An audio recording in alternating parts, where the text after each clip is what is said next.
मी सावित्री ज्योतिबांची सावित्री आणि तुम्हा सर्वांची माय बोलते। स्त्री शिक्षणाची गंगोत्री आणि अंधाराकडून प्रकाशाकडे आणलं। जेव्हा स्त्रियांना उंबरठा ओलांडण्याची परवानगी नव्हती तेव्हा मी पंढरी 7 समुद्रपार नेण्याचे स्वप्न पाहिले।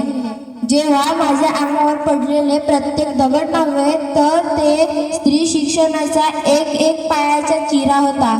जेव्हा ज्योतिबा फुलेंनी माझ्या हातात पहिली पाटी ठेवली तेव्हा ते स्त्री शिक्षणाच्या पायाचा एक चिरा होता। जेव्हा ज्योतिबाने माझ्या हातात पहिली पाटी ठेवली खऱ्या अर्थातून स्त्री शक्तीची पहाट झाली। मी फक्त लिहायला शिकवले नाही तर स्त्री जगण्याची आणि अन्यायाविरुद्ध लढण्याचा विचार दिला। मला आता आठवते भिडेवाड्यातील पहिली शाळा। जेव्हा मी प्रत्येक घरात पाहते तेव्हा मला जेव्हा शिकवलेल्या मुली दिसतात प्रत्येक घरात तेव्हा मला माझ्या कष्टाचं चीज झाल्यासारखं वाटतं। माझा संघर्ष